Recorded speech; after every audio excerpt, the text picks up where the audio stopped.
Mathematics aims to deepen learners' understanding of concepts and techniques drawn from numbers and algebra, geometry and measurement, and statistics. Learners will strengthen their problem-solving and critical thinking skills, enhance their reasoning and interpretive skills in mathematical and statistical contexts, and communicate results concisely and systematically using the appropriate language. Additionally, learners will be adept in choosing and using technology appropriately and efficiently, preparing them for a wide range of educational and employment pathways, including further studies in college. This subject is designed for learners with a wide range of educational employment aspirations, including continuing their studies at college, but whose future studies or employment pathways may not require the knowledge of calculus. Next slide. We have general science. This course aims to equip learners with the essential scientific knowledge, skills, and capabilities to meet the challenges of living and working in a rapidly changing and advancing Philippine society. The course aims to provide learners with the fundamental scientific competencies to help shape a sustainable future for themselves, their communities, and the planet. The course focuses on understanding and applications of the scientific models, theories, and laws that relate to everyday life and work, and how these impact on the Philippines as a significant contributor to the world.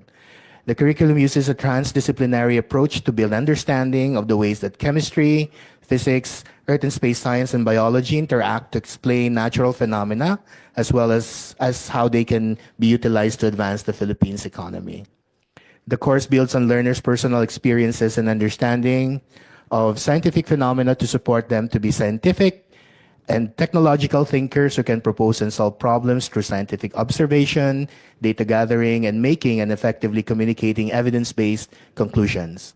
Learners will develop practical scientific and critical thinking skills through individual and collaborative scientific investigations and research, preparing them to pursue further education and careers in STEM fields, or contribute meaningfully to a science-driven workforce. Last but not the least, we have the course description for pag-aaral ng kasaysayan at lipunang Pilipino.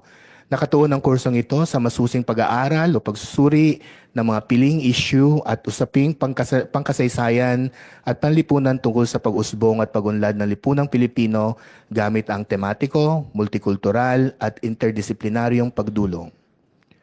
Layunin nito ang mapalalim ang kaalaman at pagpapahalaga ng mga mag-aaral sa kasaysayan, kultura, ekonomiya at politika ng lipunang Pilipino upang mapaigting at maitaguyod ang kahusayang pansibiko na mahalaga sa pagiging isang mapanagutang mamamayan ng Pilipinas at ng daigdig. For the next slide, we will answer the question to who will teach these new core subjects. For effective communication or mabisang komunikasyon, this will be taught by teachers of English and Filipino, and this will be team teaching. For life skills, this will be taught by teachers of values education, health, optimizing physical education or hope, or personal development. General mathematics will be taught by mathematics teachers. General science will be taught by science teachers of any major. Pag-aaral ng kasaysayan ng lipunang Pilipino will be taught by araling panlipunan or social science teachers. Next slide. The removal of strands as a structure of the senior high school curriculum is based on the premise that the strands lock the learners into a specific set of subjects. A learner interested in both science and humanities might feel forced to choose one over the other. Learning areas are grouped into clusters to help schools efficiently organize teachers and learning resources. The proposed cluster of electives for the academic tracker as follows: arts, social sciences and humanities, business and entrepreneurship, science, technology, engineering and mathematics, sports, health and wellness, and field experience. The proposed clusters of electives for the technical professional or tech pro tracker as follows: agriculture and fishery arts or AFA, information and communications technology or ICT, family and consumer science or FCS, industrial arts or IA, and maritime. Next slide. The proposed time allotment are as follows. For the core subjects, these are offered at 160 hours taken in 1 year or 2 semesters in grade 11. The academic electives are at 80 hours taken in 1 semester. Tech Pro electives taken in grade 11 are at 320 hours offered in 1 year. Yes, in 1 year. And Tech Pro electives taken in grade 12 are at 320 hours taken in one semester. This purposeful approach to time allotment ensures that learners are engaged in meaningful learning experiences, developing valuable skills, and gaining knowledge they need to thrive in the 21st century. Next slide. The tracks are reduced from 4 to 2. Currently, the senior high school curriculum has 4 tracks: academics, technical vocational and livelihood or TVL, sports, and arts and design. The proposed curriculum will only have 2 tracks: academic, which will now subsume the sports and arts and design tracks, and the technical professional or tech pro track. Next slide, please.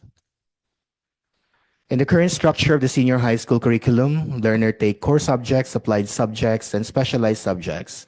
As earlier mentioned, these learners are locked in specific strands as well. The proposed senior high school curriculum opens up a doorway option, which allows learners to select up to 2 subjects outside their chosen track. This option allows learners to explore learning areas based on their aspirations and goals, providing opportunities for personal growth and the development of specialized skills.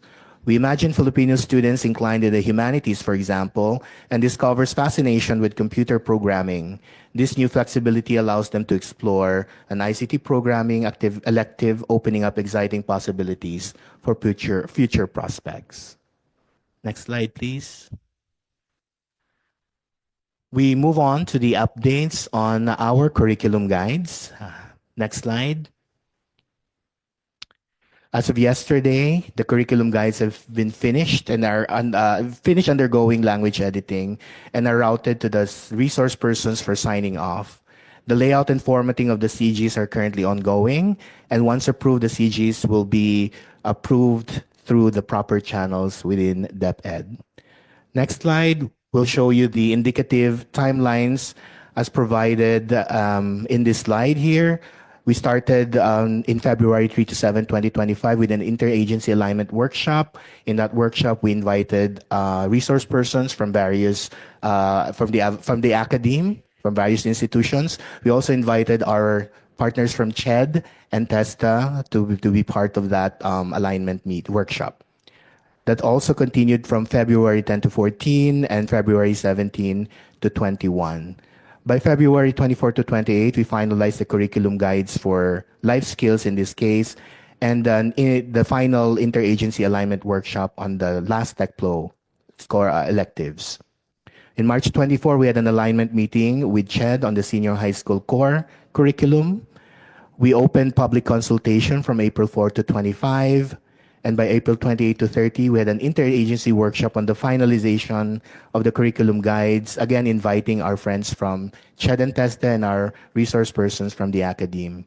And by May 5 to 7, that's yesterday, we finished the final editing, language editing of our curriculum guides and are now being routed to our resource persons for signing off. That ends my presentation for the first part. I would like to call on USEC Malcolm Garma for the preparations for the pilot implementation. Okay, thank you very much, Secretary. Good morning to everyone. Good morning, Mr. Chair. Good morning to all the stakeholders joining this hearing. So, given all those preparation insofar as the curriculum reforms are concerned, so we decided to test out the implementability and the operability of the curriculum by way of doing our pilot implementation. May I emphasize, Mr. Chair, that this is not just a pilot implementation, but this is basically a pilot study. So we would like to learn more in terms of the reforms, the effectiveness of the reforms that we are introducing insofar as the strengthened senior high school is concerned. And by way of defining our pilot study, we are collaborating with the IDS so that we'll have a more concrete and more evidence-based evaluation on how we see the pilot implementation will be happening at least for this coming school year. Next slide, please. So we start with the selection of the pilot schools or the pilot school